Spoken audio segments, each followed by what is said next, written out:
Hello folks, my name is Roland Gauthier and I'm going to do my first sound recording, and we're going to talk about Georgia Guidestones. Please enjoy.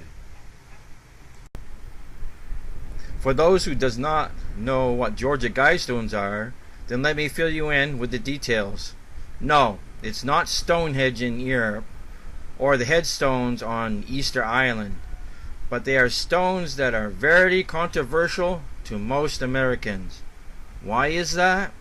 Well, these are not stones from the ancient past, but recently erected stones right here in America.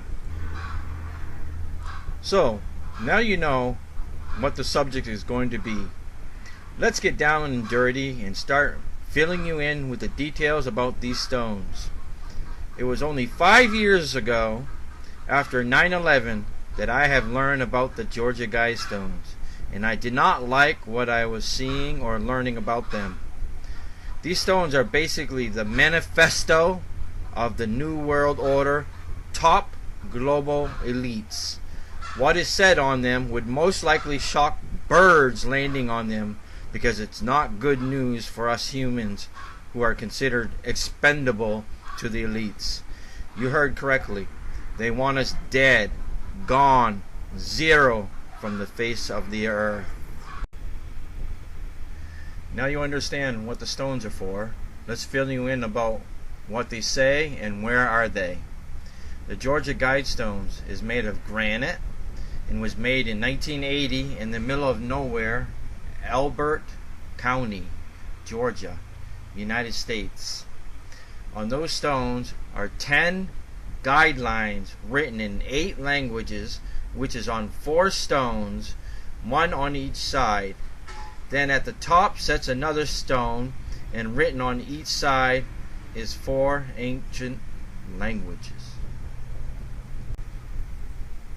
The Guidestones stand at an elevation of 700 feet above sea level, about 90 miles, 140 kilometers, east of Atlanta. It's about 45 miles, 72 kilometers, from Athens, and 9 miles, 14 kilometers, north of the center of Alberton City. The stones has a slab in the center with 4 slabs around it, and a capstone the top of the 5 slabs. They're astronomically aligned. Also, there's an additional stone that sits in the ground just west of the structure. It has some notes written on it describing the history and purpose of the Guidestones. Some folks call it the American Stonehenge. The monument stands at 19 feet and 3 inches. It's about 5.87 meters tall. It's made from 6 granite slabs weighing approximately 237.746 pounds, 107.840 kilograms in all. The designer and the meaning of the Guidestones are unknown, but most of us by now have a pretty good idea who made it and why.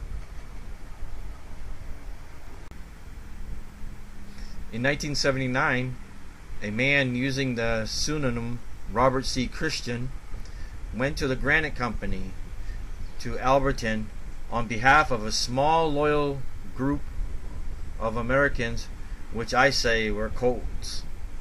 The stones were to be designed to work as compass, calendar, and a clock, and should be strong enough to survive any apocalyptic event. The group has been planning this monument for 20 years and wanted to remain anonymous. How convenient. Previously, the secret group had purchased in 1979 a 5-acre lot from a farmer, and they also got a lifetime grazing rights on the lot. After the opening ceremony of the Guidestones, Christian transferred ownership of the land and Guidestones to Elbert County.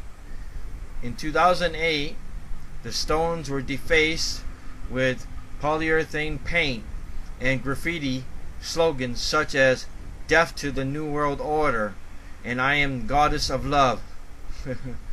I can't help to think that's funny. What kind of people would do such stones or make such stones?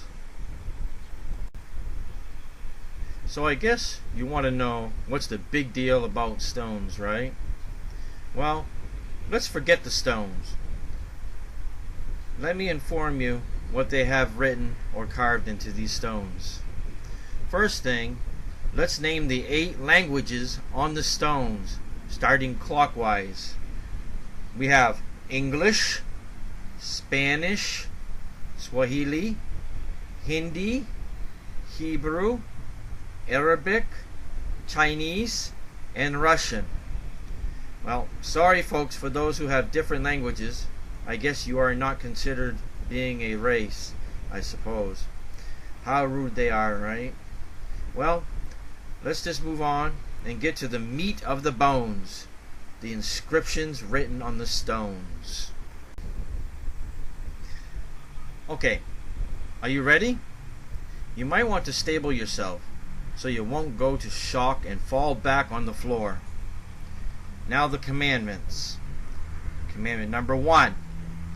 Maintain humanity under 500 billion to balance with nature.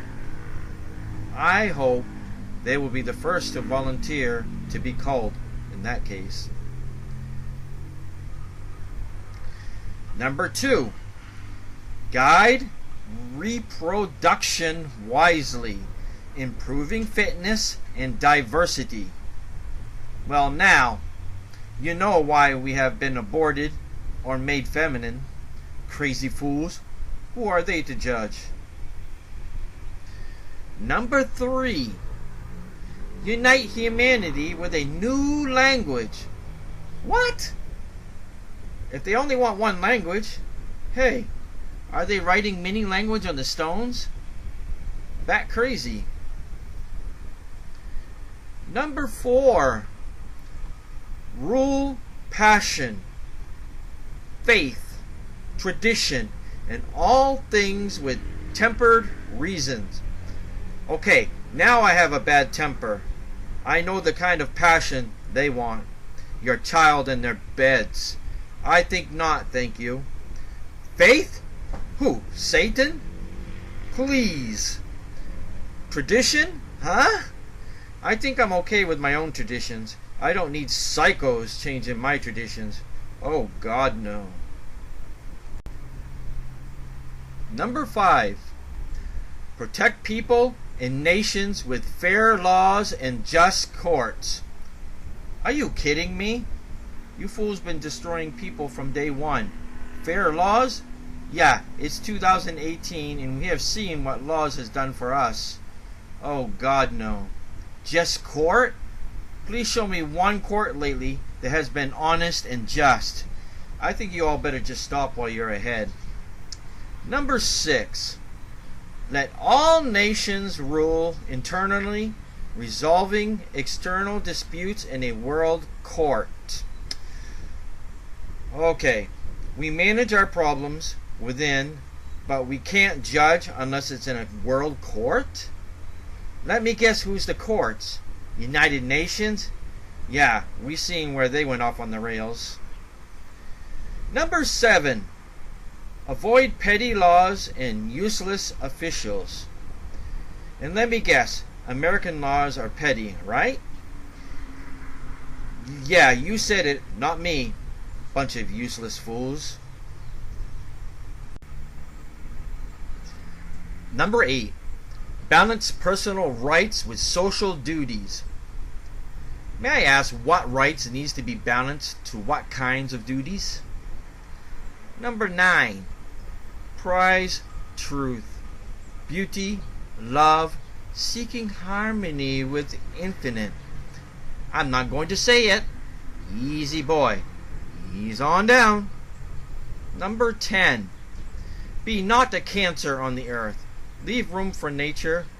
Leave room for nurture. What in the hell are they talking about? The globalists and corporates are the ones who are cancers, the ones who took everything away from nature. They have the marbles to blame the people. I've had enough of these garbage. Blame it on the people. Yeah, we have radiation coming out of our homes, pollutions from our home corporate chimney stacks. We're pumping lead in our waters. We're faking up storms by thinking too much. I am so sick of these fools blaming the people. They need to go, not the people. They're getting up on all our stacks, putting blame on us for their stupid creations and ideas. It's time for them to really go. Folks, I hope you get the idea what the globalist wants to do with you. After reading the Illuminati 10 Commandments, I simply just got too sick to continue on. I just wanted to give you the basics. If you want more detailed information on it, just Google the Georgia Guidestones, and they will give you everything you need to know, except the fact that they did not want to admit they are Satanists and Illuminati Nazis. I've had enough of all this madness, and it got me thinking a bit. During the 2016 elections, with all the BLM and Antifa communist socialist Nazi attacks and taking down our history and statues and so on, I think it's payback time. I think it's payback time because they've been ranting, they hate this and they hate that, and they keep saying it's racist. Well, you know what? I want the Georgia Guidestones to be torn down, and the big giant blue devil horse at the Colorado airport. Why? Because it does not represent Americans' beliefs. It's too apocalyptic, and it's tarnishing Christianity. And while we're on the topic, tear down all the satanic statues too. I want to start making a petition for their removal at once, demanding Trump to tear down because it does not match with Americans' beliefs. So what do you think? Please subscribe, like, and comment below what you think and how you feel about evil monuments dirtying up our image. Thank you.